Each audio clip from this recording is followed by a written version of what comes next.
speaker, and I'm extremely happy to be partnering with FIDC in this juncture where we need a lot of like cooperation and participation. We have been working together. We are exchanging our notes to each other for a long time, and we are having a lot of cooperation and communication in between. And somewhere we are also working together. We work, all of us, we are work in the same space.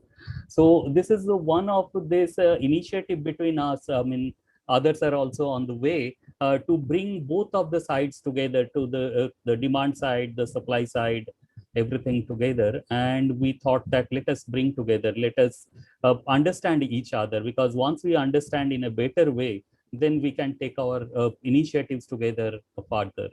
So just giving some hints that uh, first two things like a bit logistical. First one is, if we are not speaking, please let us keep ourselves mute.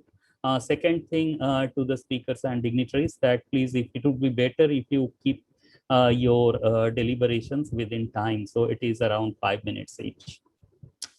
The other part is like to give a kind of all-round picture at this point of time. According to Bharat Microfinance Report 2020, we are seeing that more than 110 lending NBFCs are supporting this microfinance sector, which is very heartening, and which is really, we are very happy to see that they are understanding, because some of them, they have started their own initiative, and some of them, they could understand what microfinance is. Probably after this discussion with everyone, we can also understand each other in a better way. So let us start formally. So what I will do, I will be moderating this session of interaction. And in this session, I would first request Mr. Satish, Dr. P. Satish, Executive Director of Sadhan, for welcome and introductory address. So, Mr. Satish, over to you. Yeah. Good afternoon. Thank you, Shaibal, and I welcome all the participants to this interaction between NBFCs and MFIs, and the meet which is being jointly organized by Sadhan and FIDC. Saibal has made in his introductory remarks the support which NBFCs are extending to MFIs, especially the small MFIs. I can say that from the microfinance institutions, we are extremely thankful to the MFIs for their support, financial support, especially for the small and medium MFIs. Because of that, many of the small MFIs were able to survive and carry on their operations. So I can say that the support, financial support from the NBFCs to the MFIs has been like a lifeline. So for that, I would like to place on record our appreciation of NBFCs and their NBFCs Association, FIDC. So in this, I would like to personally thank Mr. Mahesh Thakkar, because he has been always there as a source of support whenever we requested. And whenever we requested some communication to go to the NBFCs, he was always willing to do. And at this stage, I would also like to acknowledge the tremendous policy advocacy role which FIDC plays on behalf of the NBFCs. So that's also sometimes some what we can say, some path for us, because some of the issues when they raise, it gives us some outline as for us also to raise that. And in the last financial year after the COVID and all, both FIDC as well as NABARD in their own way have taken up a lot of policy level advocacy issues with the government, Reserve Bank, and other regulators. And we have been able to get a good amount of success, though I cannot say that we got the 100% success. So with this support from the NBFCs has been quite useful to the MFIs. But in the financial sector, there can be always a lot of issues. There are a lot of issues with regard to the various conditions on which this credit is available. There are issues with regard to the pricing of this credit to the MFIs and all. So for that, it would be better if we have a longer, I would say, a discussion with a larger scope between the MFIs and the NBFCs. So that's the reason we are jointly organizing this meet today. I'm thankful to FIDC for partnering this, and at the same time, we hope that at the end of this meeting, we would have a good understanding of the need of the MFIs with regard to the credit support from the NBFCs, and the NBFCs would be able to respond to the request, especially of the small and medium MFIs. So with this few words, I would not like to take much time. I request Shaibal to take these deliberations forward by moderating this event. Thank you very much, Dr. Satish. And yes, at the end of this meeting, we are really looking forward for the convergence and to understand each other. Thank you for once again reiterating it. Mr. Thakkar, now I'll request Mr. Mahesh Thakkar, Director General of FIDC, for his special note. Over to you, Mr. Thakkar. Yeah. Thank you, Saibal. Good afternoon, friends. Mahesh Thakkar, Director General of Finance, Industry Development Council, FIDC, which you all know this is a representative body of all assets and loan financing of NBFCs in India. We are in existence in 17 years by this name and 13 years by other name. So we have been very active, and almost all such NBFCs other than HFCs and MFIs are members here. Our, of course, major task is, as Satish ji said, is representation and lobbying with the Reserve Bank of India, Ministry of Finance, and various other ministries and regulators. In fact, if you ask me, from April 21, till date, in 2.5 months, we've made 19 representations to various authorities. It's RBI, SEBI, NABARD, MSME Ministry, Ministry of Finance, IBA, and Niti Aayog, etc. And we had a meeting, more than 6 meetings with RBI, SEBI, Niti Aayog, ARC committee constituted by RBI, RRA committee group of advisors, and we had a meeting on 15th June with MSME Minister. In fact, I have kept Sadhan on my mailing list, and they get all our meetings and representations, which I would request you can also circulate to all your members, because most of the issues which we talk are same. It's either funding or the issues, regulatory issues. Regulatory issues are almost same, and funding applies to both of us. We'll come to that coordination a little later, but we all can, also we have this quarterly newsletter, press and media publicity. We have a very active website and a social media presence, which, you all can participate. I will share all the links, and we keep it updated like you only. We have done a lot of seminars and trainings also together. Satish ji knows that in the good old days, we had to have more than 6 or 8 seminars in a year with various, other apex body associations. And we hope that this can continue. But in the meantime, we can do it ourselves, because we are basically NBFCs, and helping each other will help each one of us. Let's come to today's meeting. The purpose is funding, and funding. As you saw that big NBFCs which are funding to the small MFIs are participating from our side.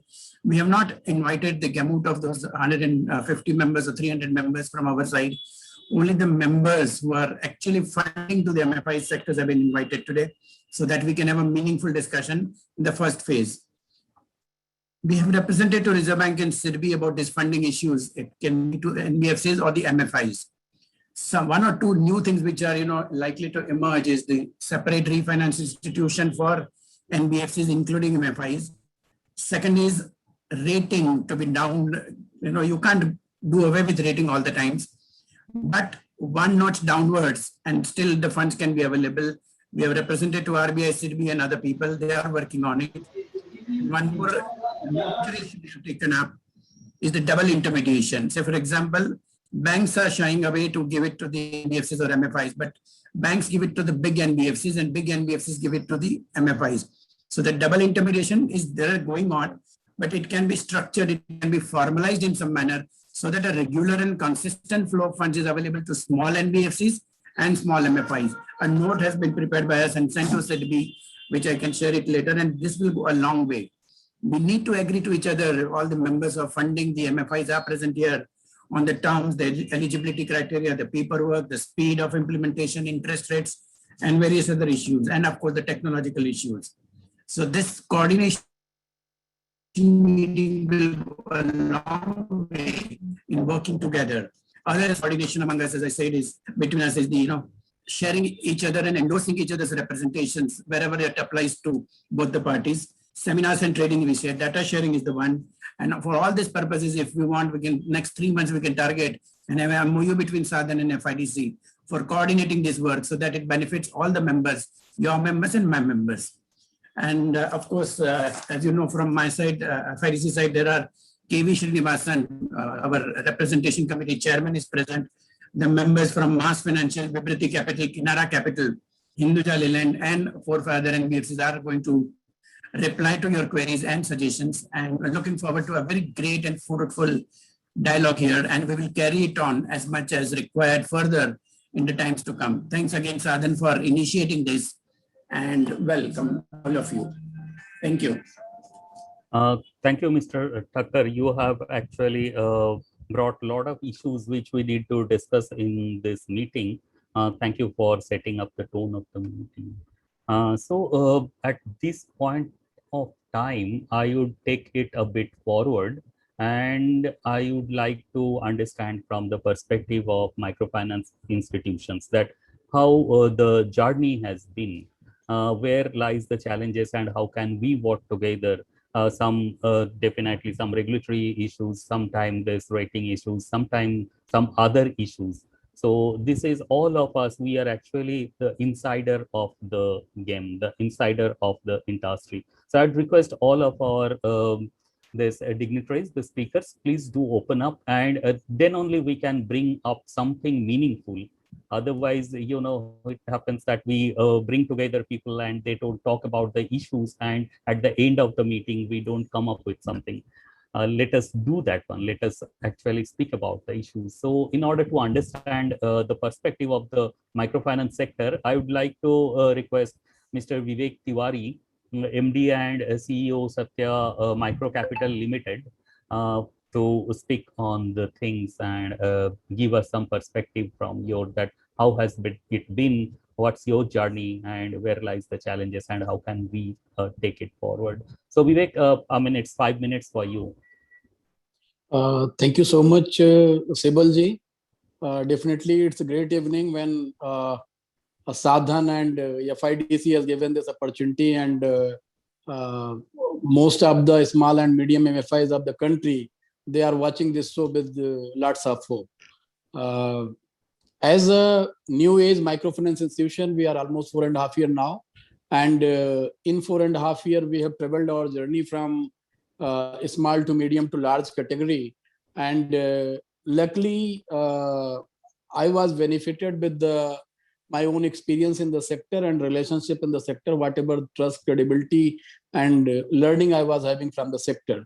But in today's scenario, when old MFIs, small MFIs, they are facing the challenges of demonetization earlier, and in last 1.5 years, they are facing the challenges of COVID in a very different way. The fundraising is a challenge, and almost 15 or 20 small and medium MFIs, they are struggling to get the funds from different sources.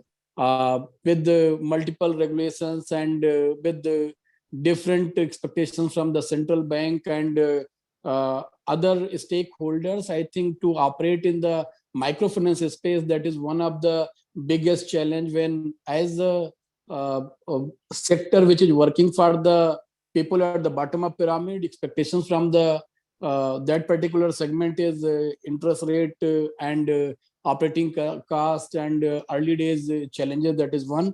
And when it comes to, because it is unsecured loan, and when it comes to the lender, they have their own concerns of being as a unsecured loans given by the small and MFI and the large MFI, that is a challenge. In last 20 years, the sector has evolved, and we are able to bridge the gap of trust that was earlier, how this sector can be funded. In last 10-12 years, with the help of Mass, Northern Arc, Vivriti, and all others, all other lenders, especially Ananya, and they were the pioneer, and those are Samruti. So that trust has been developed. They have developed their own monitoring system. They have developed their own capacity evaluation system, and even without going by too much rating and all other parameters, they have trusted on the MFI model. And almost any much who has started a microfinance institution, we all have got support in early days, and sector has flourished. And those who are big today, they were smaller at some point of time. But because back-to-back crisis is there, and in this particular crisis, the trust on the borrowers is still, we believe we have a confidence on our borrowers, and the entire funding to this particular borrower segment is on the trust base and better underwriting of the customers on basis of their loan utilizations and planning, understanding of their businesses. So this is one of the most valuable sector, where one of the most challenging, because we are creating employment and entrepreneurship both, and these two things are one of the biggest challenges for the country as of now.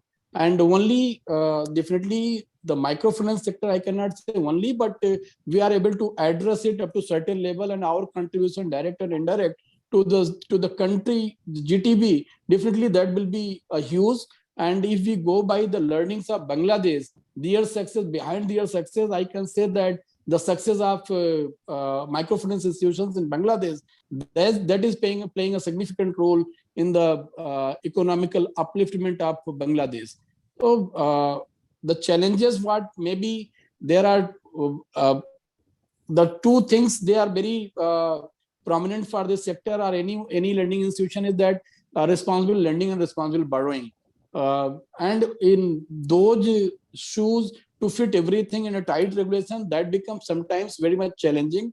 The reputation of this sector, especially in small and medium category, that was impacted in last year because of one or two institutions. They have not performed well, and their governance issues were there. But because of that issue, I think in this particular difficult time, that governance issue of two MFIs and one or two MFIs, and the challenges of COVID and demonetization, that is bringing a lot of struggle in the life of small and medium MFIs. But when I go by the small and medium MFI data, and even the large MFI, in large numbers, you can say that there is not an intent issue. People are coming with the professional background. They have invested their life for the with the intent to work for the people at the bottom of the pyramid. And even in this particular time, most of promoters, I know that they even don't draw their salaries properly. Even their personal lives, they have compromised on all these parameters. And if we go by careful evaluation, means just by avoiding because when you are small, your challenges are big.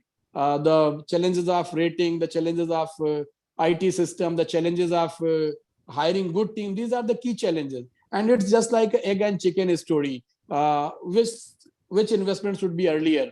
So with these, as my own experience, we have decided to invest everything early in day one, in place of going by implementation next is there, because my confidence was that if I'm able to place my house in a proper order, and I'm able to develop my own credibility and confidence in the sector, the funds will not be a challenge.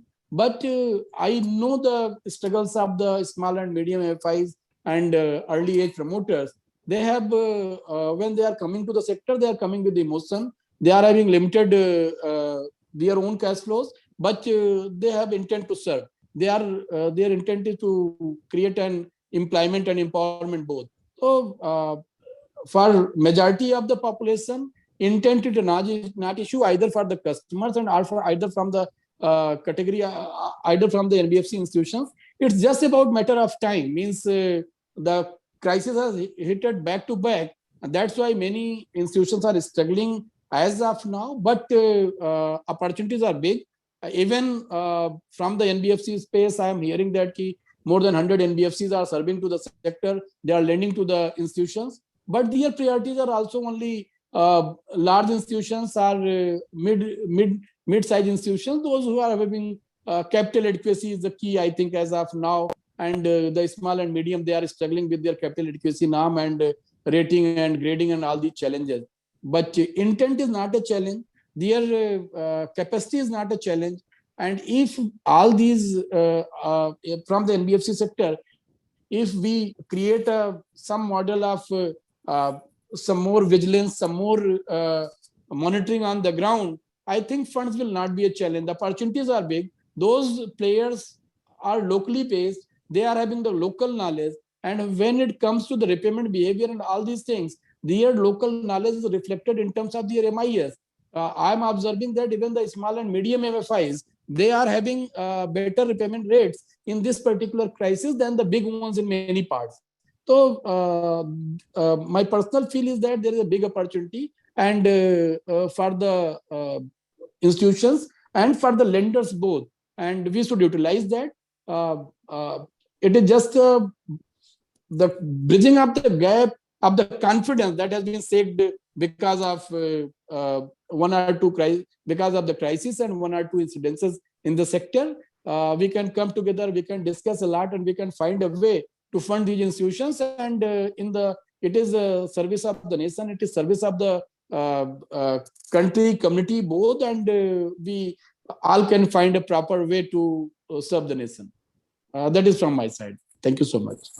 Thank you, Vivek. It's always good to hear you, and you bring a lot of positiveness in the discussion. And your two, 3 points we had really liked that, there's a trust has already been built up that between the NBFCs, lending NBFCs, and that's the genesis of everything, the relationship. It has already been up. Maybe we need to look at the approaches a bit more, and we can make it a really big thing.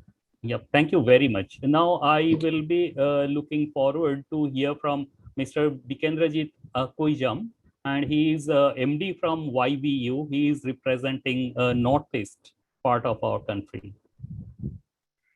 Thank you, Sagulji. Yep. Thank you, Sadan, for giving me this opportunity to share my views on this platform. I've spoken with some MDs and CEOs of some small MFIs. So the views that I'm going to share today is not just mine, but the perspective and the views that small MFIs have in general regarding raising of funds from NBFCs. I would like to begin by thanking NBFCs because they are the ones supporting us in our endeavor, because when no or very few banks are supporting us.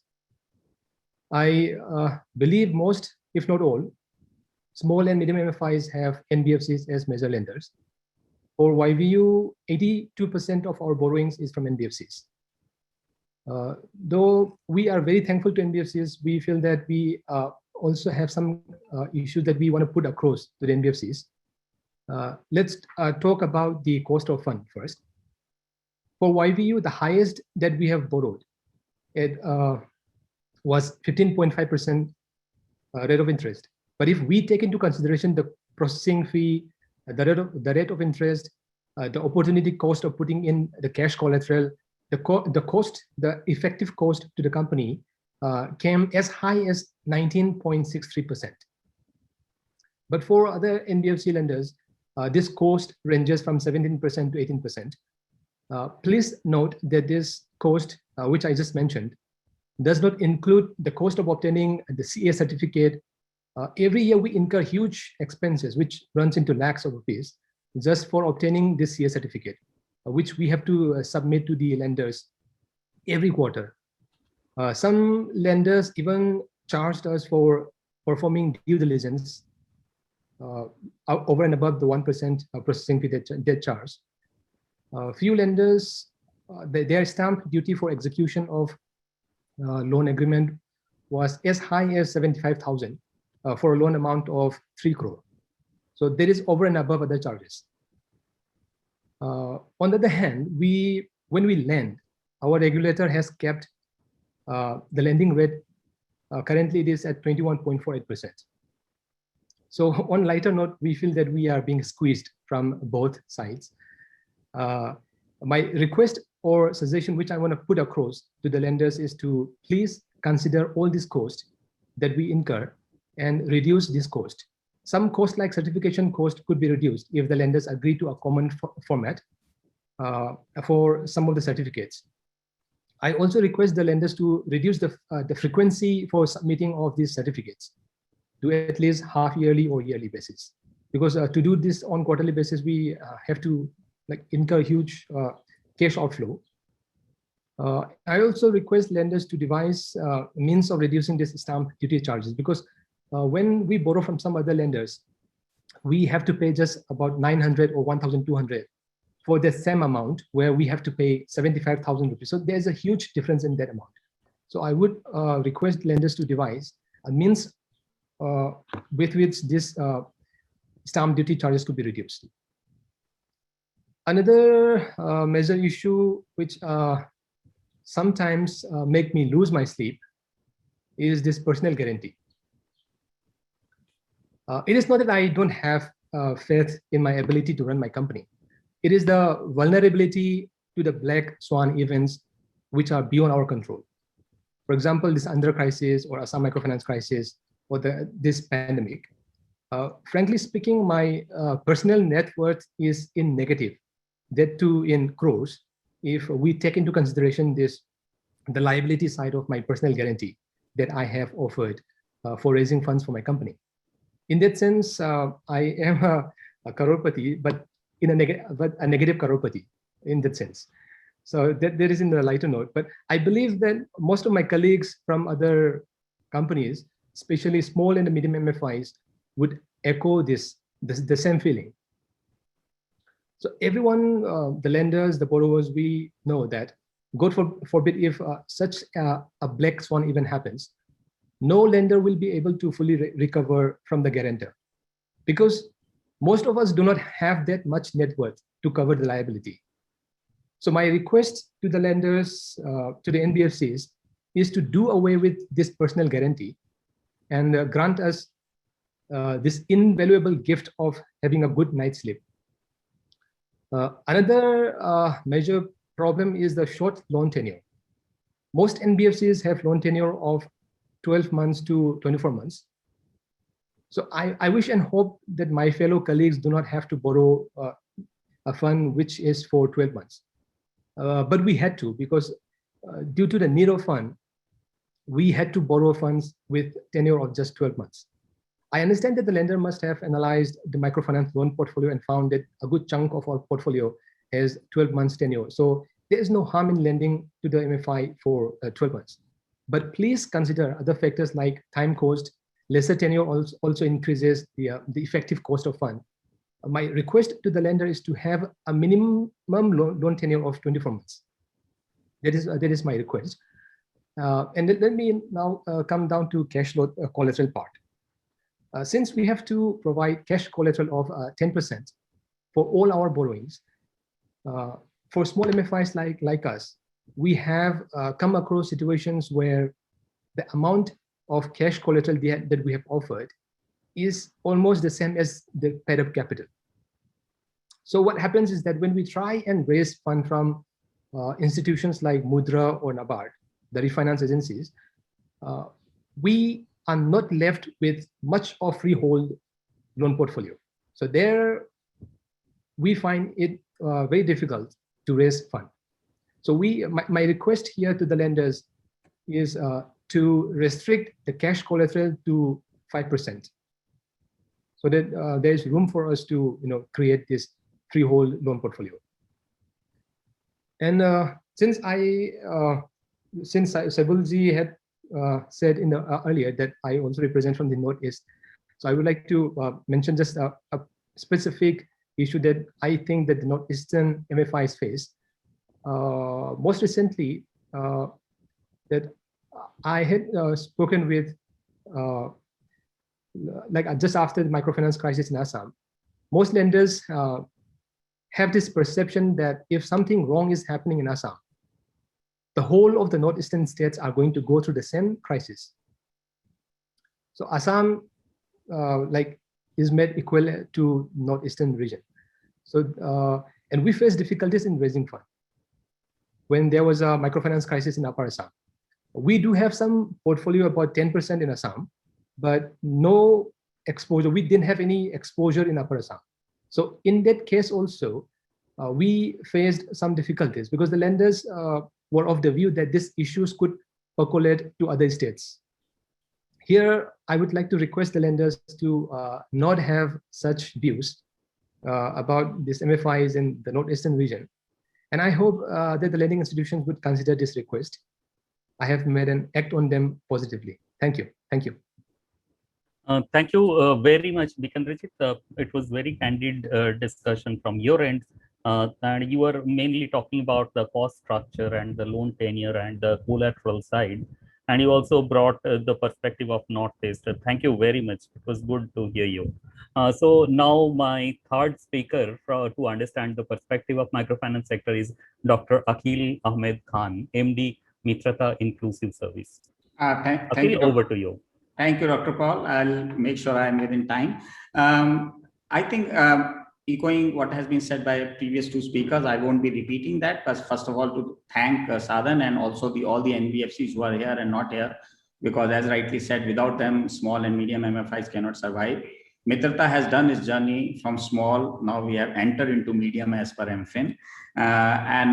Today I was looking at the panels. Out of 10 panelists of NBFC, 7 are already the partners of Mitrata. So that demonstrates that there are relationships, but there are challenges.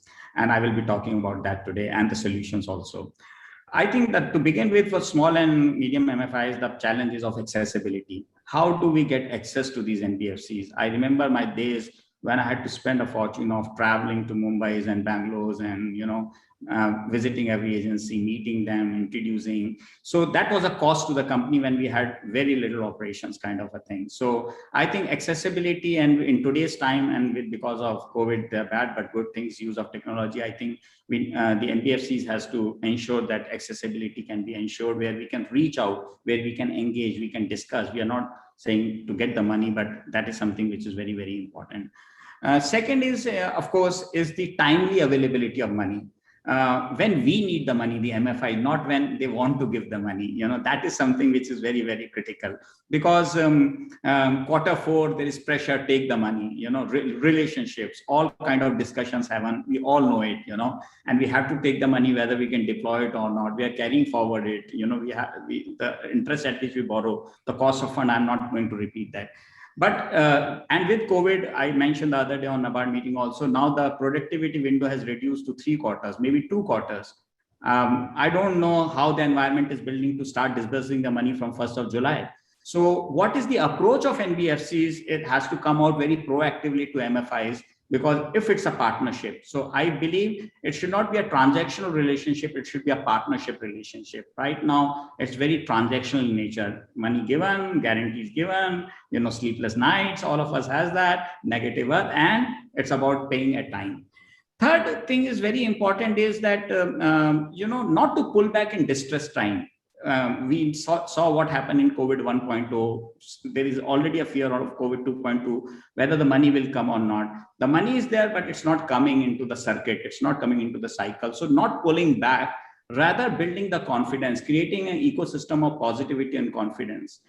The fourth part, I would say, is about risk-based pricing. I understand we are into a lending business. They borrow money, they give it to us. We borrow, we pass it on.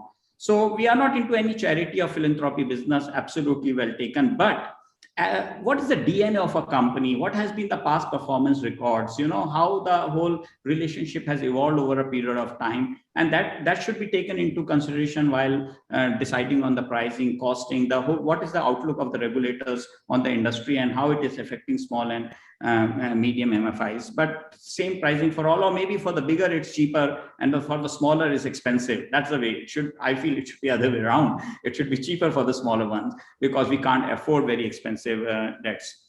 I also feel that there should be a facility or relation to accessibility is also about using tech platform for self-assessment. As an MFI, I want to know I qualify, I don't qualify.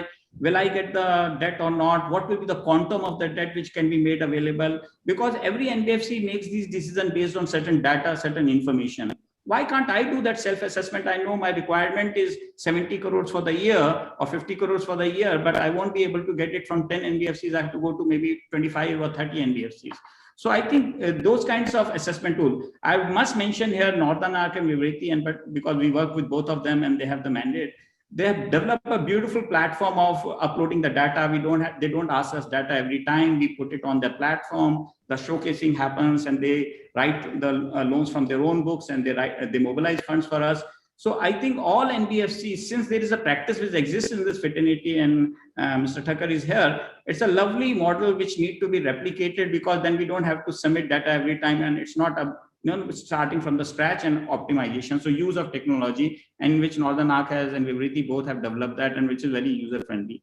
I think the last part I would like to say here is how to build the whole relationship based on data information and performance of an MFI along with NBFC. Because if there have been performance that NBFCs have MFIs have worked very hard to not to be delinquent, not to be defaulter, because of one or two, 98, 99 should not suffer, because 99 has paid on time. If one or two has not paid on time, that needs to be taken into consideration.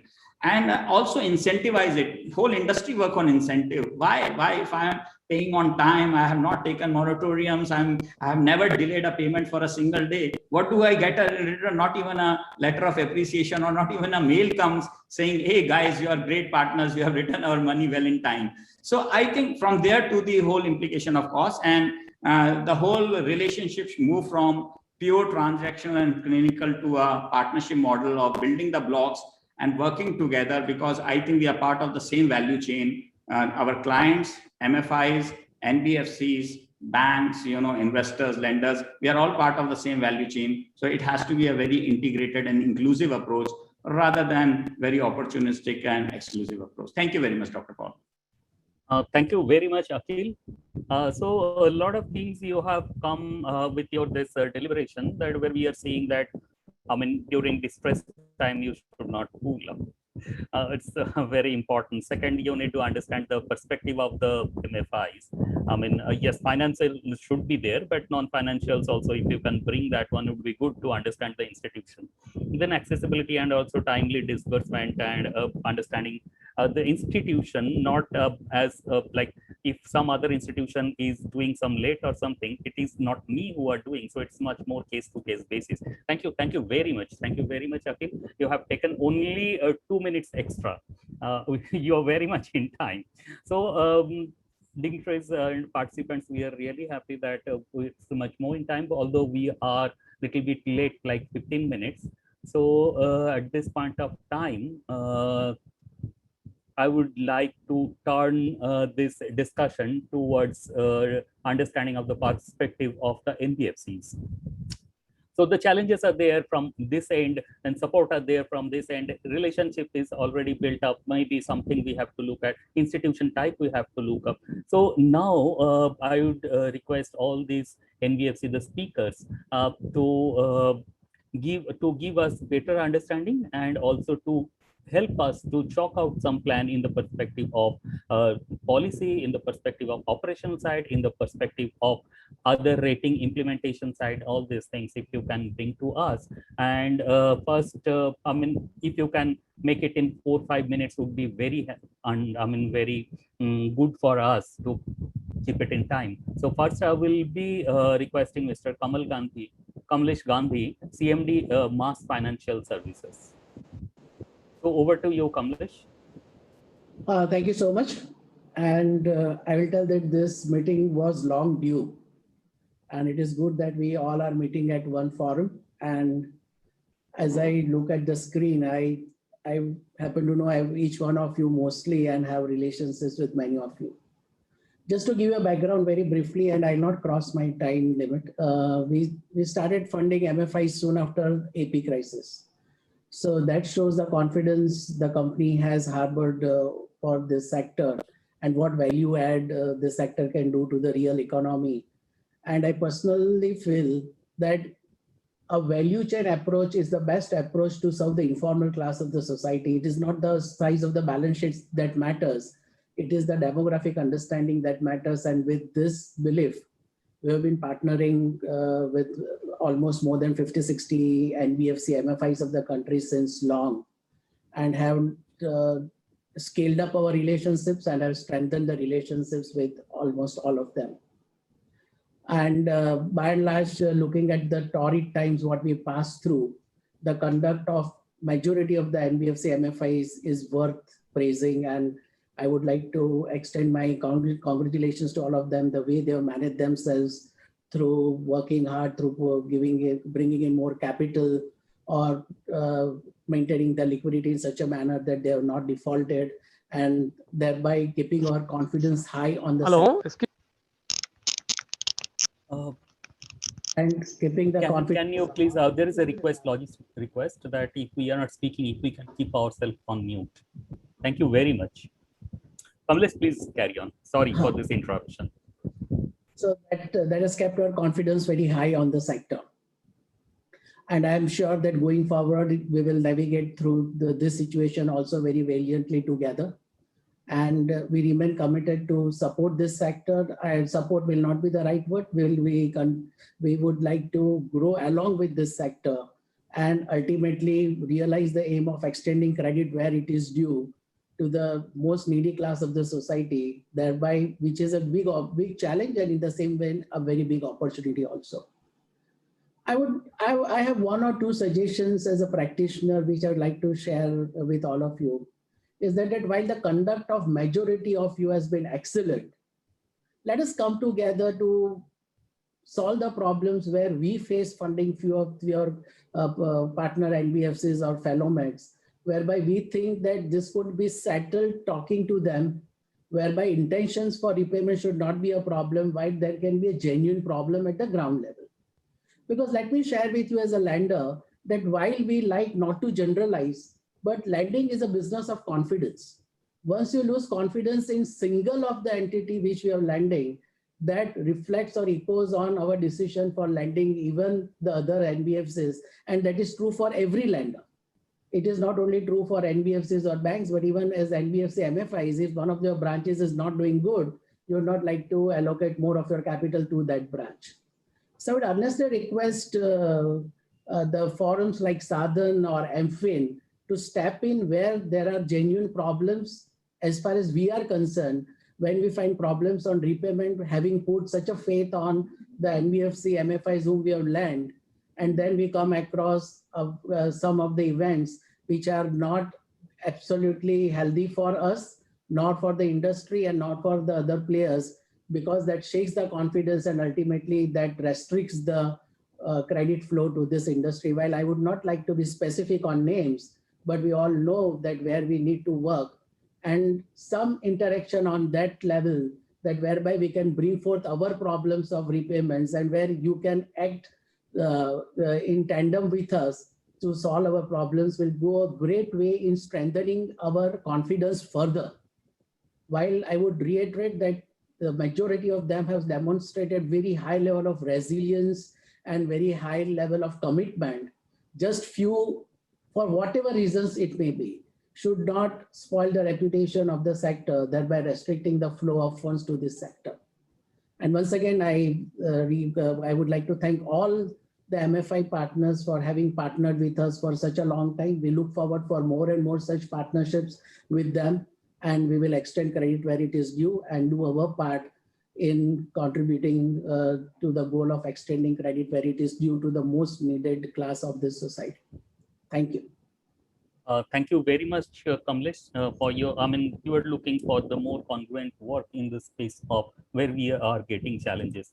So what I would request to not only your institution, all the institution, if you are having any problem, please do write back to us, escalate the information to us, then definitely we will be working together. This is the space at the end of the day, we are looking forward to serve the end clients with a better financial proposal. We are very much on for it. Please do escalate that. Thank you once again. Thank you very much. So my next distinguished speaker is Mr. K.V. Srinivasan, WTD and CEO of Profectus Capital. Over to you, Mr. Srinivasan. Thank you, Dr. Paul. It's a pleasure to speak with so many of the luminaries of the MFI industry. We are at Profectus Capital a relatively smaller, but then a significant portion of what we lend is to the MFIs. At one point in time, it used to be almost 50% of my balance sheet, but as the balance sheet has grown, the percentage has come down, but the relationships have remained as strong as they ever were. So therefore, I mean, that comes from the confidence that we have that this sector, irrespective of the ups and downs that we have seen happening since the days of Demon or even before that, that things will go up, but they go up and down. But then ultimately, the resilience of the sector is, I think, being proven more than once. What also gives us a lot of confidence is the fact that institutions like Sadhan do play such an important role in ensuring that the overall governance and overall, health of the MFI industry itself is kept alive in the right manner. And I keep talking to Mr. Mahesh Thakkar, and we keep saying that, we need a lot to learn from Sadhan and MFIN, etc. So that, that kind of control that you have on the MFI industry is a big plus factor from a lender's perspective as well. Yes, obviously there are issues which we also keep worrying about the sector as far as the lending side is concerned. One important factor is that because of the limitation on how many loans that you can give to a particular individual and so on, and given the fact that there are certain states where the level of saturation of the loans is becoming a bit of a problem. There are states which are highly, the depth of coverage is so high that there may not be much of a growth opportunity. So it's just a question of recycling the existing loans, because you really regulatorily can't give more. That is one area which, as a lender, we keep getting worried about. What about the future growth prospect of a particular company? The second factor is that, obviously, as Kamlesh Bhai mentioned, the governance thing, which was not a factor at all until recently, that has become a bit of a confidence-denting measure. Now, the way I look at it, it's a very personal opinion. I could be wrong. Correct me if I'm wrong.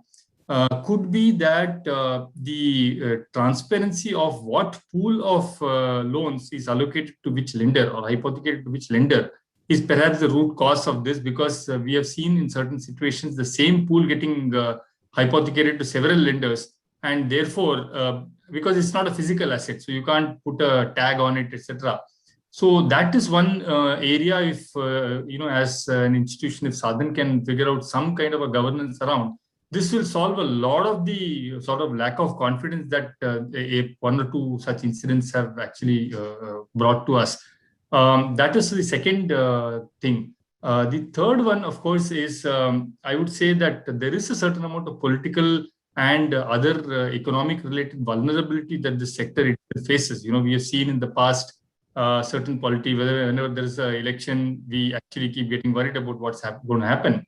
Or the sort of, at least in the interim period, the resilience of the borrower class itself is something that, does keep us a little worried. But as I said, in the long run, we don't have a problem as far as the basic business model itself is concerned. And we have seen that being proven over and over again in the past as well. The last factor, which, is a very the new discussion paper that has been put out by the Reserve Bank, where they are limiting the so-called, the way I look at it, there is a certain amount of a limitation of the extent to which the market can be covered. Because if you're going to put NBFCs, banks, MFI, everybody into one bucket, and you say that, okay, all lenders put together should only lend X number of loans to a particular individual, it has the impact, or it may have the impact of limiting the market even further. So in that scenario, what is Sadhan's and the MFI industry's viewpoint on the growth going forward? Should this become an implementable guideline? That sort of direction giving note from Sadhan would give us a lot of clarity in terms of what are we really going to do in the long run.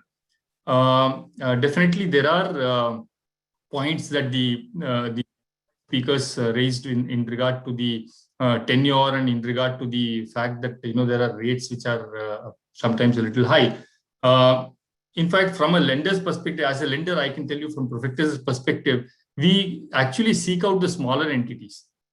The only question that we raise is that what is the level of organization, what are the strength of their processes, and not the size of the balance sheet, because big is not necessarily beautiful in this sector. The more focused you are, more geographically concentrated you are, I would say that the business is a better business rather than a very diversified across the country kind of this thing. In that, my view would be a little different than what the rating agency would be typically looking for. They prefer diversification, I prefer concentration. So we actually seek out smaller lenders who have concentration but have very good governance and very good strong processes. Those would be the only consideration that I would look for, not necessarily the size of the balance sheet. So if some of these issues which I pointed out, we could see a way forward, I think the overall industry would gain in self-confidence, as well as it will be able to give out that confidence to the NBFCs and to the other lenders as well. Thank you. Thank you very much, Mr. Srinivasan. You have actually taken only 1 minute extra. I'm very happy for that one, but your points are very good. Yes, you're talking about this, your concentration and other which geography you want to invest and all these things. So I'd bring to notice to you that Sadhan has what do you call Center of Art Analytical Hub. So from where we pull the parameters from different segments and come up with a quarterly report on that which area is overly concentrated, which area we can go forward. So all these things are there. So if you write to us, definitely we'll be happy to provide that one to you. It's for sure. And you were talking about this RBI's note on what we had, which has come up on 29th. We are having a very detailed discussion on it. Please be there. Please attend that one. I mean, it will bring a lot of this thing on the basis of that one, and also talking to the members. We will come up with a note and we'll be definitely share with you. We'll be extremely happy to be communicating it after this meeting. Thank you very much. My next speaker would be Mr. Ashish Tekekara, Senior Director of Northern Arc. Over to you, Ashish. Thank you, Mr. Saibal, and I'm very glad to be on this discussion forum. And hope everyone's safe and healthy. I think can't agree more what Mr. Kamlesh and Mr. Srinivasan have said, both in terms of building confidence and more engagement and collaboration across stakeholders. I'll share some perspective in terms of how we looked at this space in the last 1.5 years, and especially after the pandemic has hit. What we've realized is that this sector shown resilience, and like in the past crisis also, and which shows that is here to stay, and that's the confidence as lenders, as market participants, we kind of communicate to other stakeholders as well. It also saw some blips, and some of the examples which Mr. Kamlesh mentioned. I think that had dented the confidence in the middle of the year. What we've seen is that has pushed institutions and good quality institutions to be more transparent, share more information, and share more updates more regularly with lenders to ensure that the confidence is not deterred. And what we've seen is institutions, small, big, anyone who's actually been very transparent, shared information. Even, everyone understands that portfolio quality is not the best in these times, but being open about it, sharing information, clarifying things, I think that has helped in terms of confidence. And to give you some examples, even in the middle of second wave and lockdowns, we've been able to convince lenders to actually take exposures on off-balance sheet transaction and pool asset purchase transaction. And that is only possible when we can actually give contract level information to lenders and build that confidence, saying that these are 2,000 borrowers who even in the middle of lockdown paid, and shows the creditworthiness of that underlying portfolio. I think steps like those have enabled that institutions who are sure about their operations, institutions who are open to share information, institutions who are open to share in terms of what their field practices are, have been able to access debt and capital relatively easier than the others.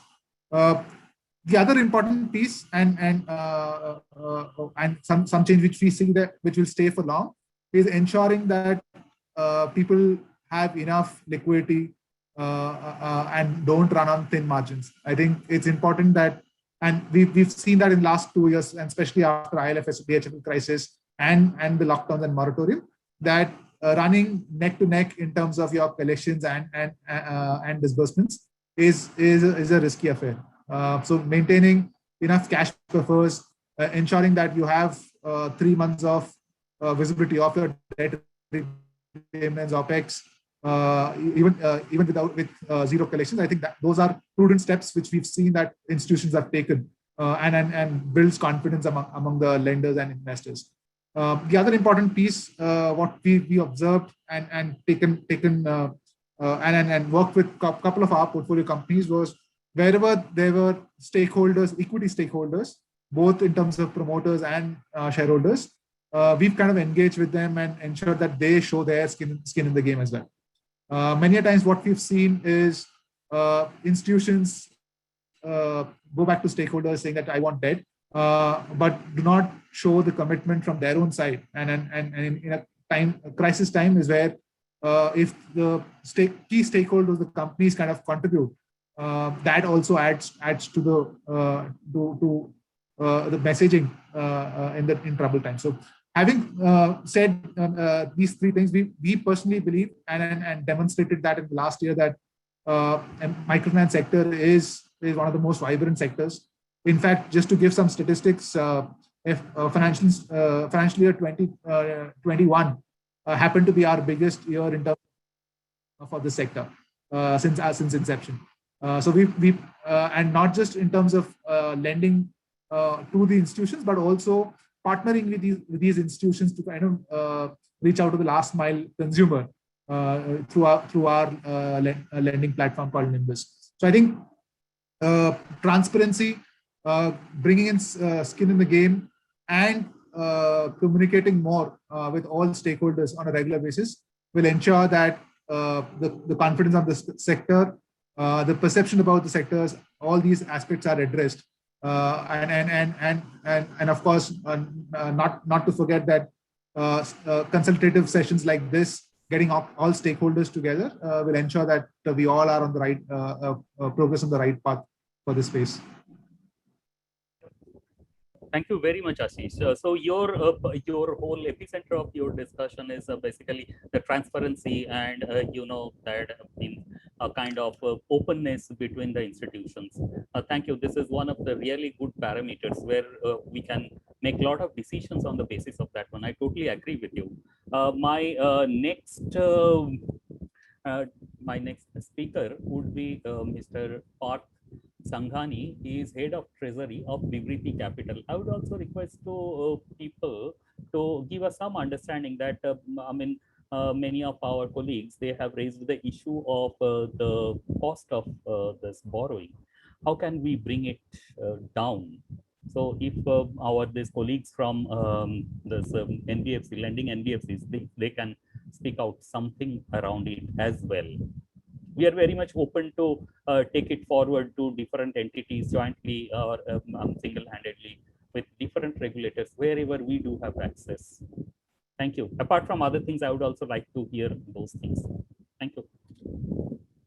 Sure. Shaibal, hi, this is Vamshi. I'm Chief Credit Officer of Vivriti Capital. I've joined on behalf of Parth. He's caught up in another assignment and therefore he couldn't make it for this to this meeting. So to start off with what we have done, I think thanks to Dr. Akhil for bringing up the work that our platform has been doing. So we've been working on credit discovery since inception, and we have 3 platforms product wise, right? With which is a bond platform or co-lending platform and a term loan platform, which solves for the need based on size. So there are larger entities raising bonds of different volume. And then there are mid-size NBFCs working on term loans and the smaller ones doing a combination of co-lending and term loans. So we are supporting the NBFCs, both the microfinance institutions by lending from our own balance sheet, as well as by raising debt in each of these platforms separately. Apart from raising debt through the platform and providing technology solutions, we've been actively working in covering the space through webinars. We've also recently recently launched a paper on RBI's most recent circular and on the implications. So we've been doing a lot of knowledge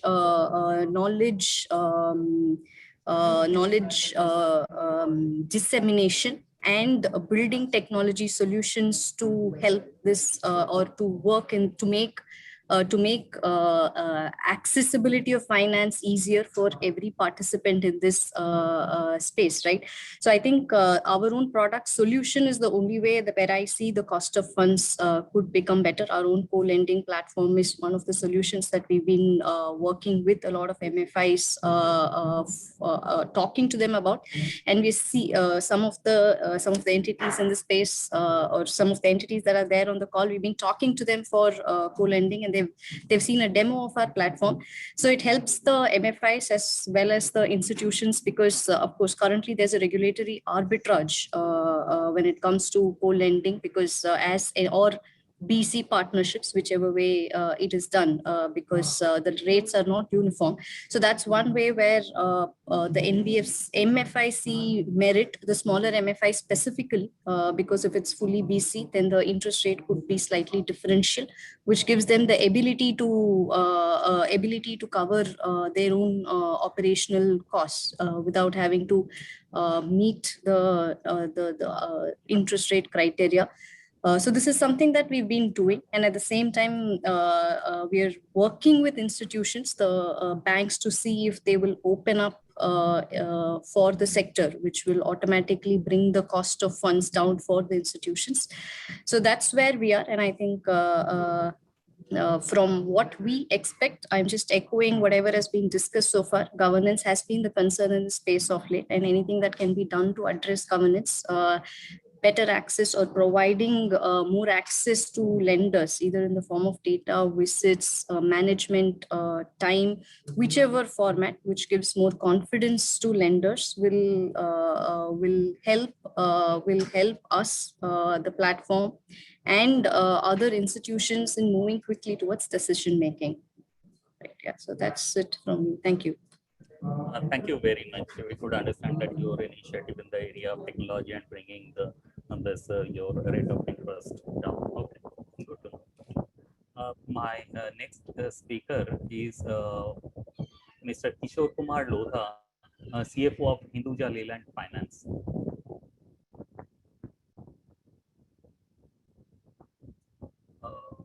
Mr. Lodha.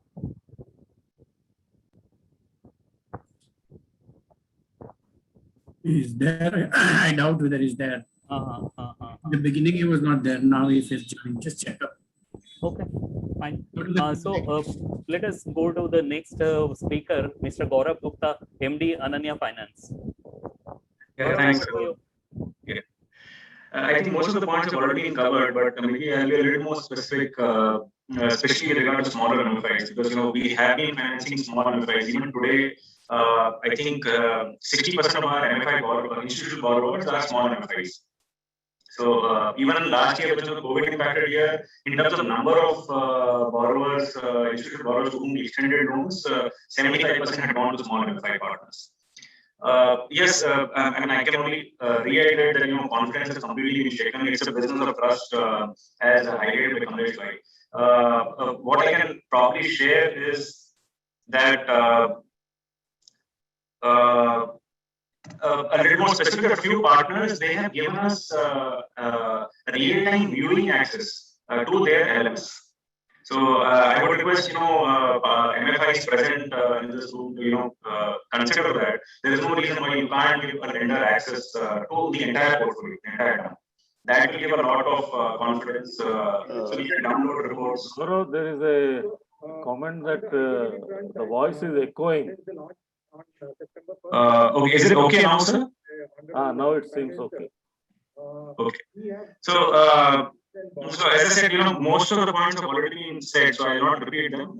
Maybe a little specific that you can give lenders access, viewing access and downloading rights to the portfolio, the entire portfolio. Not only a portion of the pool that is hypothecated to a particular lender, that will give lenders a lot more confidence. We have been given that by two of our partners, and obviously that gives us a lot more confidence on those partners, and so we are prioritizing them for giving loans. The second thing that I'd like to highlight is that, a lot of focus, we find small partners, maybe I'll just give me a second, please.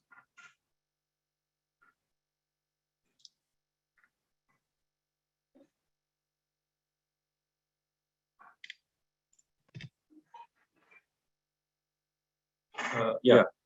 So we find smaller partners, smaller MFIs, focus most of the time on raising debt. We find. Am I audible? Yes, Gaurav. Yeah, now it's okay. Now it's okay with the headphone. Okay, thank you. So if you look at, I think MFIs who have been successful, be it Satya, be it Mitrata, they have all been successful because they were able to plan and raise equity on time. So we see a lack of focus on raising equity by smaller MFIs. Now, it's already a very uncertain world. Fundraising, I mean, there are so many uncertainties, one after the other, there are lots of challenges. So I would just request the MFI partners to actually focus on equity, and I can help also on that. So in fact, everybody are there. Irrespective of size, you need to plan in advance and raise equity. That is something that we have been highlighting to all our partners. That's all I'll stop with. Gaurav, you are focusing mostly on the planning side of the investment and also raising fund, which will help the industry. And I know that you have been supporting the microfinance institutions in a big way. So I'd be looking forward for your more contribution in this segment. Thank you, Gaurav, very much. Thank you. Now my distinguished speaker would be Mr. Thiruna Pukkarasu, R, COO, Kinara Capital. My sincere apology. I couldn't speak well, means tell the name properly. Sorry for that. That's totally fine. You can call me Thiru in short. Yeah. Okay, Thiru. Yeah. Good evening, everyone. Actually, we are NBFC, but we don't lend loans to MFIs, but we lend to MSME. Thanks to Mr. Mahesh for inviting us to speak, and also thanks for Sadhan, Mr. Satish. See, one thing I would definitely accept with the points which have been discussed is we in the last 1 year also we have been hit by these kind of liquidity kind of issue. One thing which has been incredibly supportive for us is the co-lending. So in fact, in the panel, whoever, like, we have been co-lending with the Vibhriti Capital, with Northern Arc, even with Ananya Finance, and also with Samunnati. So because that is actually helping us in the sense, so the same approach if MFIs also take to get co-lending with any of the larger NBFCs or the banks, that will definitely help during this kind of time where there is a shortage of liquidity. And having said that, I mean, because as I said, like we also borrow from all the larger NBFCs. In the last 1 year, even in these circumstances, we have been able to mobilize around 500 crores during this last 7-8 months from different NBFCs and SFBs, including SFBs, because of maintaining some kind of a decent collection efficiency, and also maintaining some decent number in the NPAs.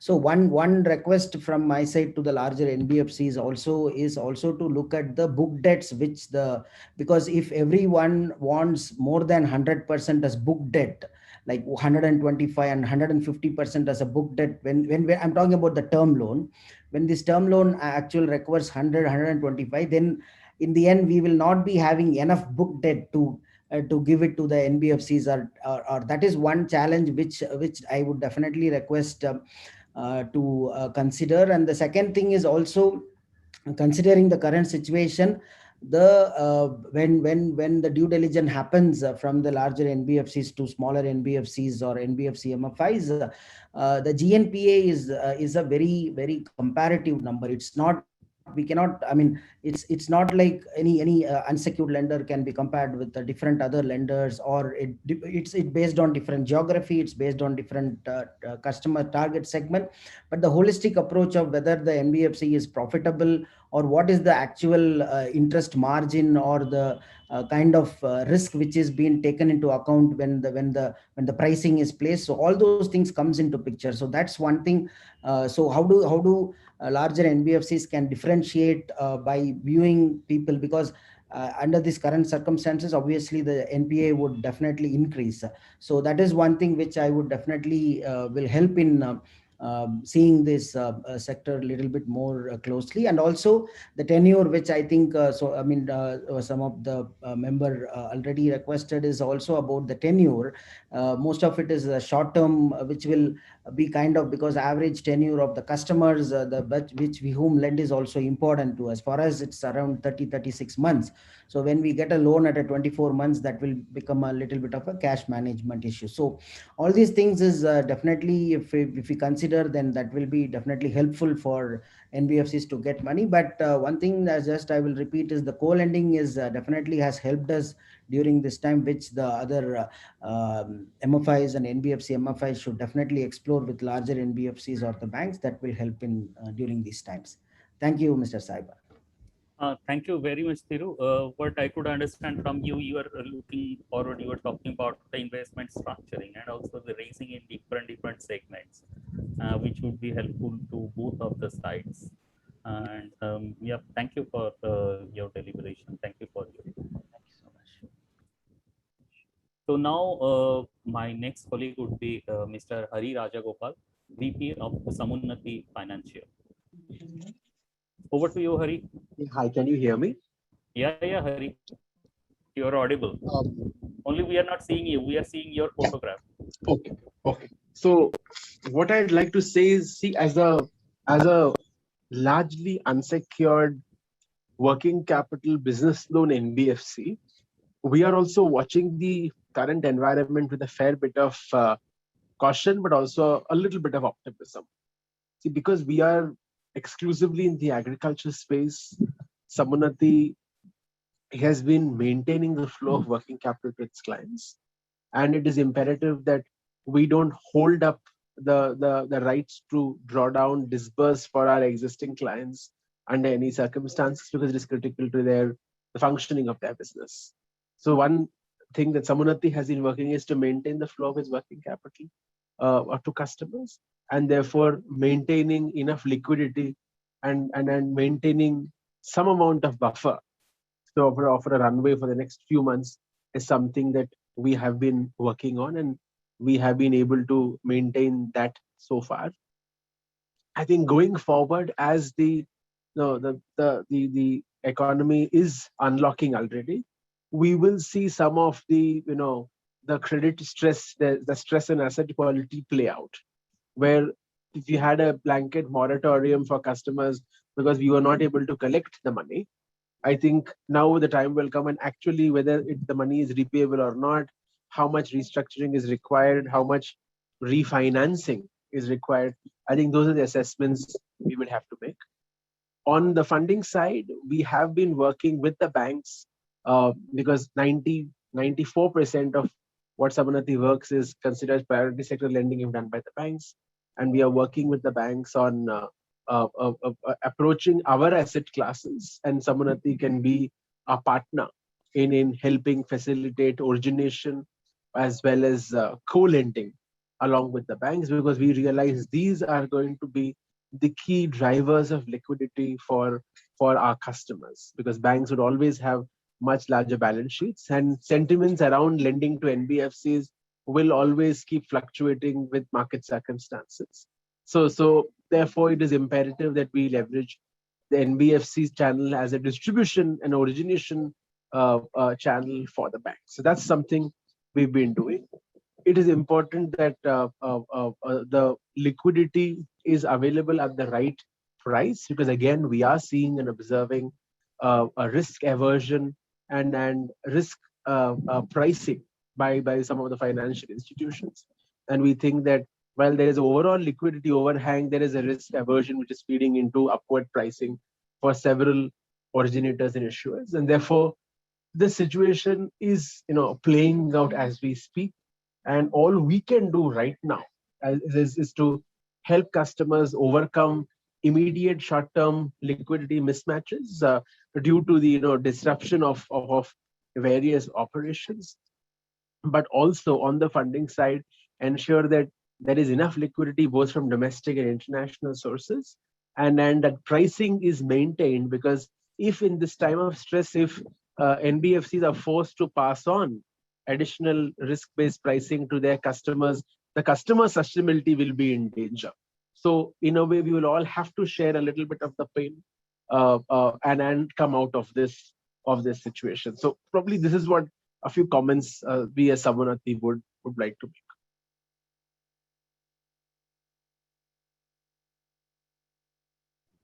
Thank you very much, Hari. I would really appreciate your thought on this sharing of the distress that, at this point of time when everybody is going through a challenge, how we can develop that coherence to understand the distress, and also how can we share it. At the end of the day, we have seen after this first COVID-1, we have seen that in 4-5 months of time, the market actually revived. It came up to more than 90%. Poor people, they always repay, as Dr. Yunus always say. So I totally appreciate your view on this. Thank you, Hari. And now I would like to request Mr. Siddharth Mani, Senior Manager Risk of Caspian Impact, to speak on the issue. Thank you, like to understand Saibal ji. his perspective on it. Yes, thank you. A kind of a long time investor in the system. I would really like to understand from Mani. Thank you, Mani.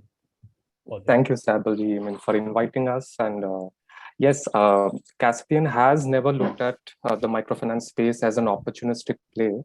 And in fact, despite all the ups and downs that we saw last year, either due to the pandemic or because of certain institution-led dynamics, the fact of the matter is that Caspian did see a significant increase in the proportion of microfinance portfolio during the year, which is FY21. Our overall microfinance book, at least as of March, stands at approximately 30%, and that is a significant jump from what it was a year before. Of course, a lot of it has been, buoyed and been possible because of the different partnerships that we were able to channelize through the year. And also, I would like to throw some color to this. We also have a very healthy composition between what we typically see as the smaller or the larger MFIs. In fact, more than half of our MFI clients are what would be classified under your small or medium section. It is not something probably very intrinsic to our DNA. But I would actually like to echo what Vivek ji was mentioning some time back, which is, retrospectively speaking, we did see significantly better collections happening from the field for smaller MFIs versus what we saw in larger MFIs. I think if that isn't a demonstration of, the very fact that we shouldn't be generalistic about the industry, I think we really should reconsider our approach to lending to the space. Also, I'll just quickly, probably touch upon a few things which haven't already been, discussed by the other dignitaries talking today. While of course transparency, governance, we can't talk enough about. I think for Caspian, what definitely makes a difference in an institution is how convinced is the team about making genuine efforts to create a difference in the space. And that is how it percolates down at the field level. Is people empathy ingrained in their DNA as much as it is for us? I think there lies a differentiating factor that we would like to see in all institutions around us. Of course, something which has been primarily driven by the pandemic situation is, we are trying to explore and find practical ways to have partnerships which work irrespective of the distances that have just increased over the last 1 year. Specifically on some of the points which Bikendrajit ji mentioned, or probably also which Dr. Akhil mentioned. I think we need to look at costs a little more openly. Frankly, I don't see an NBFC lending to another NBFC really making economic sense unless the lending NBFC really has a big scale. And hence, as long as that scale remains an issue with the lending NBFC, costs will always be a challenge, especially in the present regulatory scenario, where the MFIs in turn cannot have a matching higher interest rate charged to the end borrowers.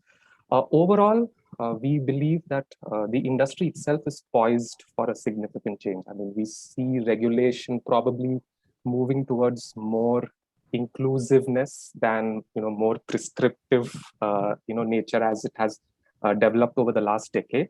And I think there would lie a clear difference for MFI to actually shout out loud for the sector and say, hey, I am really doing my job well, so please come and partner with me and grow with me.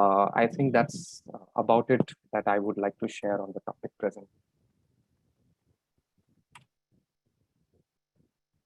Thank you very much. It's very heartening to understand that your portfolio has really raised during this pandemic time. It's very interesting observation from your end. And thank you, Caspian, to be there in the market for a long time and supporting the industry and in a different way as well. Thank you very much. So my next speaker is Mr. Krishan Gupta from Eclair Leasing and Finance.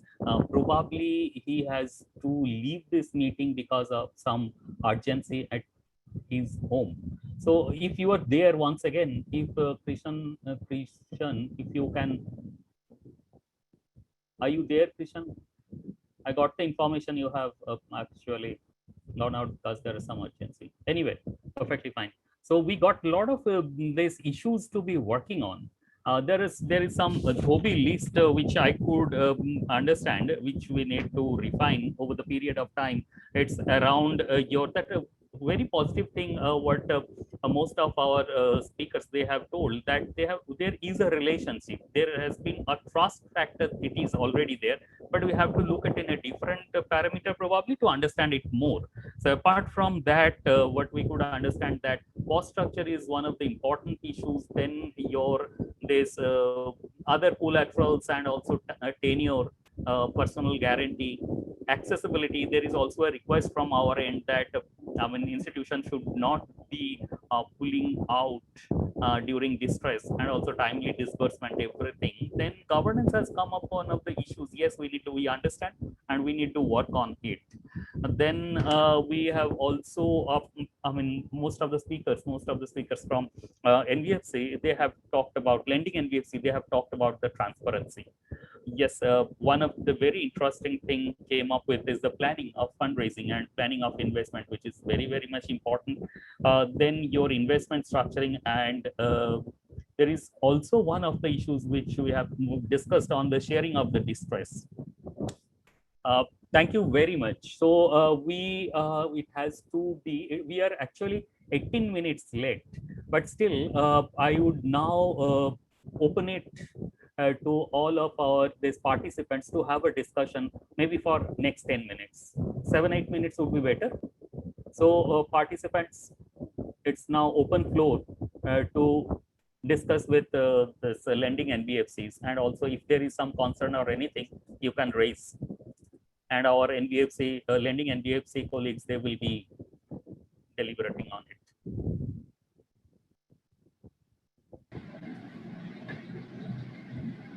Good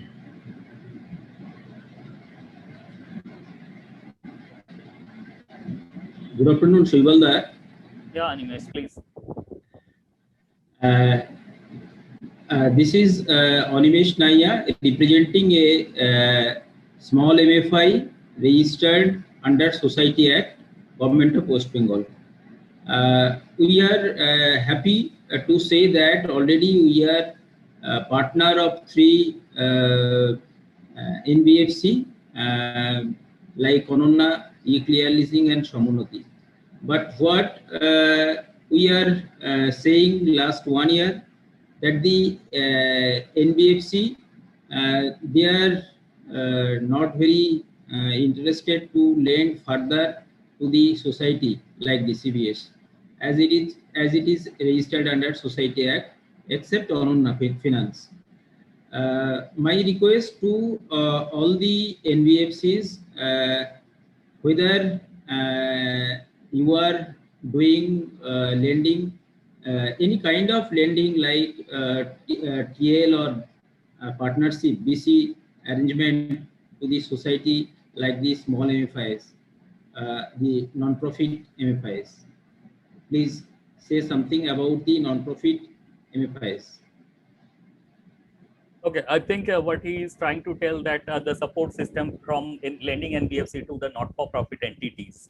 So if anybody, it's a request, but anyway, if anybody wants to respond on this one, are we really lending to them? Are we really supporting to them, or we are a little bit apprehensive about this segment?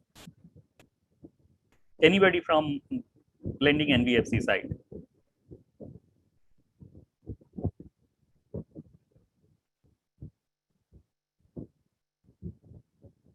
Okay, so probably we can discuss on it so one-to-one. Anybody else? Hello. Hello, Shivalda. Yeah, Mr. Soundarajan is there. Then. Yes, good evening, sir. Good evening to all. I echo the views given by the esteemed colleague from YUB Finance that the due diligence certificate, once we have taken loan from an NBFC, they understand the first instance itself. So repeatedly asking for due diligence certificate.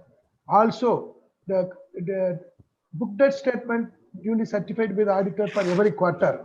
That will minimize the cost for the small MFI. That I agree with him, and that should be taken note of by all the big NBFC lender NBFCs. This is what I want to communicate. Second thing is from Mas and Mr. KV Srinivasan was suggesting the size of the balance sheet should not be the criteria. The process and the governance they should see for the small MFI. Then only the small MFI can grow. Thank you for giving this opportunity, sir. Thank you. Yeah. Cheryl, good evening. I want to share something. Yeah, please. Not share actually. I will request all about lending agency. Some of our lending agency, particularly NBFC, they had extended their hand to small or medium MFI earlier, but after COVID, somebody are shut off their hand and they're not lending due to the risk sector. I think so many disasters we have faced, like Andhra Pradesh crisis and demonetization, so many things we have faced. Even till we are exist, so there is no risk actually, because the poor people, those who are belonging in the rural level, earlier they was dependent on Mahajan, and now they are maximum depend on the particularly NBFC MFI, and they will survive and they will refund our money when they will start their business. Please extend their hand again to NBFC. Our like company, those who are working in the rural level, so there is no actually, there is no risk. I think, and I can, particularly you can also see the data of Indian economics. The maximum amount has been forwarded by big NBFC or big company. Those who are in the right now out of India, But the small MFI, those who are working in the rural level, poorest people, they are not fraud anybody. Some exceptional case also they are in India. Please don't afraid about it. Please extend their hand again. Some of our MFI, NBFC are closed. They are MFI business. They are not extended to loan, particularly this sector. And some of the NBFC are saying that we are stopping MFI lending. Please start again. This is my humble request. I am from Gramin Shakti Microfinance Private Limited, Kolkata.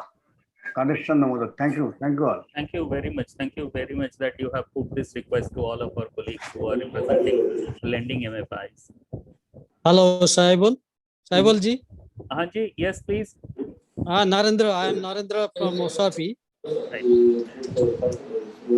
I just wanted, I have heard a lot of insight from the NBFC lending NBFCs, and they have and also experience shared by MFIs in the present context. Yes, that is true. Whatever they have said, they have experienced really, I mean, it has been a challenging period for us.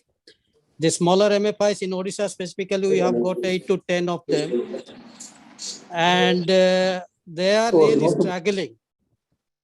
They are members of OSAPI, they are members of Sadhan, they are members of also, some of them are MPIN. But they are struggling with their operations. So as a, I mean, state level association, this is not a question or queries, but a appeal and request to all the lending NBFCs. Please reconsider to lending them again so that they can survive and they can take their operations to the different level higher, and they will serve the lowest bottom of pyramid in the state. So we know that COVID is very challenging, and in Odisha there was a fraud kind of cases. All these were like blocks, constraint. But that, despite that, I would request all the lending and lending NBFCs to reconsider, because this is almost 2 years that no MFI, smaller MFI has got any penny or any 1 rupee of a loan from outside agencies, banks or NBFCs in the country. So my request will be, please let them reconsider lending to the NBFCs, NBFC MFI, smaller ones especially in the state as well as in the national level. So this is my appeal. Just to thank you. Thank you very much. Thank you very much. It's an appeal, and we are also requesting all of our colleagues to look at it. And here, this what Hari has told about this, that sharing of the challenges, sharing of distress. If we can bring up that one, and also we can also understand this NBFCs, they do have also their requirement of investment. They are also investing, they are getting money from somewhere, they have to repay it, all these things. But it's a good thing that we are deliberating on it. Maybe we in some time we can pull up something around this, that how can we make it more bring together the convergence in a different way in understanding the institution to take it forward. Yes, risk is from both of the ends, I can understand, but if we can work on it, probably it would be better for both, like the investment side also and the implementation side also, maybe in the governance side, maybe looking at the larger picture of the institution. But at the end of the day, this the poor people, they repay. We can always, we have got this from our experience over the period of time, over and over. So anybody else? Thank you. We can move on the next agenda. So if there is no one, then I mean, I didn't want to. Mr. Saibal? Yes. I'm Jocelyn Thampi. Yes, please. From Board of Finance Limited. Right.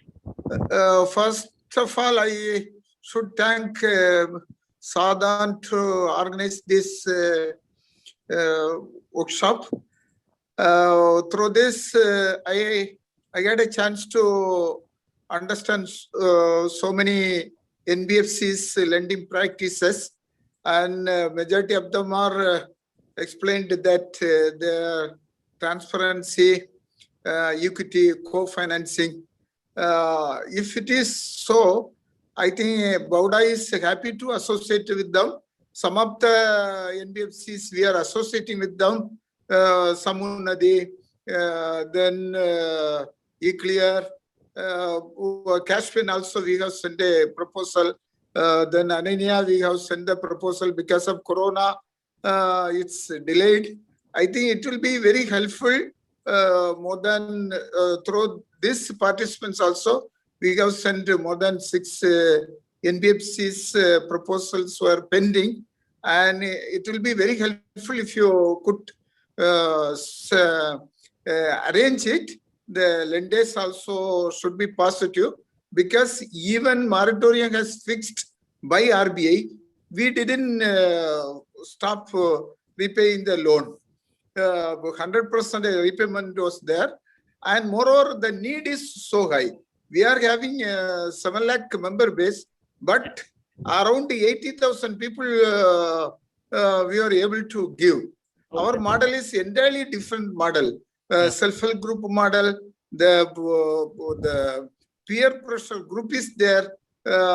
We won't go to collect the money. People used to come to pay the money. Yes, So yes. these practices we are having, but it will be very helpful if the institution are interested. I think we are happy to associate with them.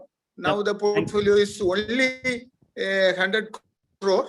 The demand is more than 600 crores. Sir. Yes, yes. Very Thank you, much sir. understood. Thank you, sir. We can understand the plight of the people and also the institution, and probably we could convey it to our colleagues, to the lending NBFCs. So, I mean, before going to the next segment of our discussion, there is a slide. I didn't want to put it before our discussion, but this is just one slide to give overall picture where are we standing.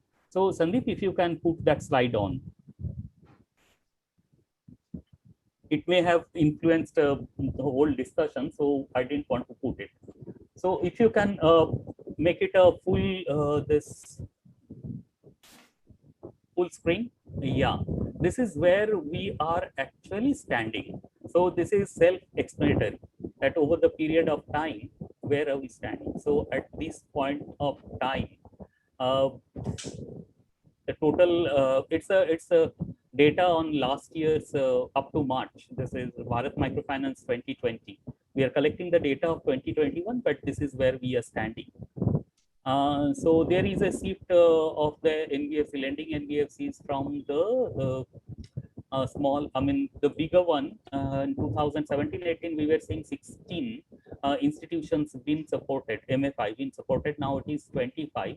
Whereas the mid segment of 100 to 500 crore, it was 22, now it is 21. In between there was a dip, and in the smaller one it was 66. It has been reduced a bit from 66 to 60, but there is a percentage calculation I was doing that overall portfolio, I mean if we take the base year of 2017-18 to 2019-20, the reduction is actually very less in segment of the smaller MFIs under 100 crore. Although the number has decreased, but the percentage of decrease in portfolio, means this lending, is only 7%, whereas in the large one it is a little bit more. So this is where we are standing. Thank you very much. And now, as per the agenda, the next one is way forward by Mr. K.V. Srinivasan, Chairperson, Representation Committee of FIDC. Mr. K.V. Srinivasan, if I can request you to put forward your way. Thank you. Thank you, Dr. Paul.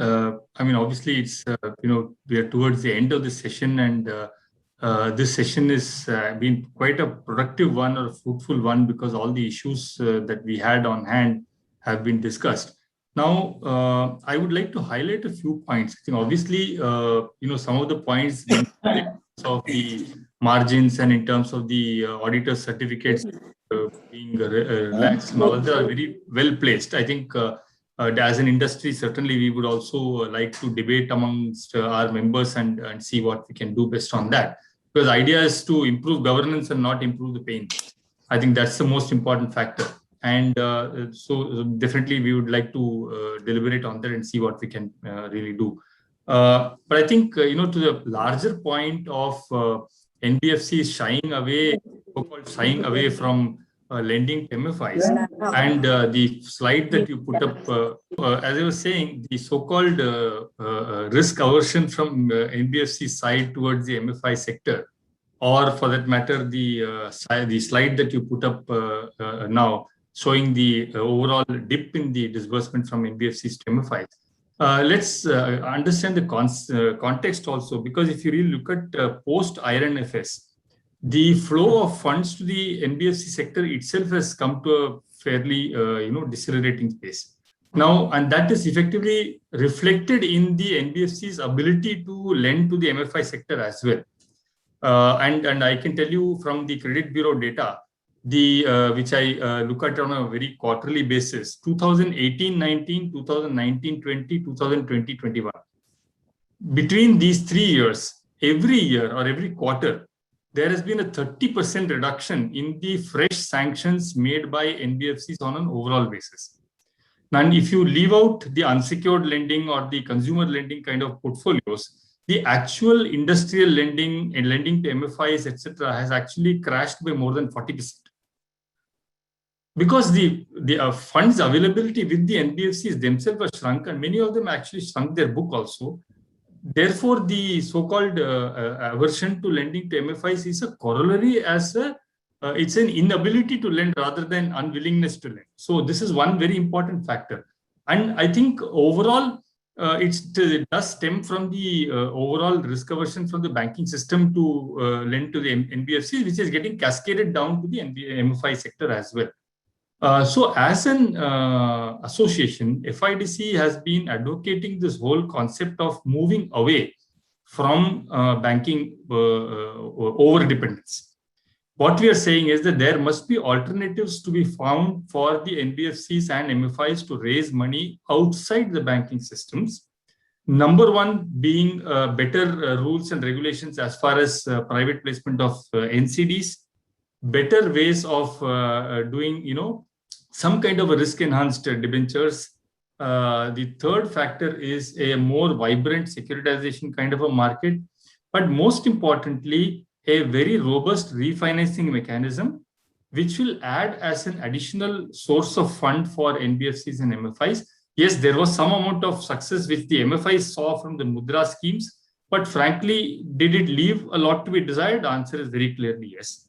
Definitely, we can do a lot more on that. So we have been advocating the concept of a NABARD or a SIDBI actually coming in and playing the role of a refinancer the way the NHB plays for the housing finance institutions, right?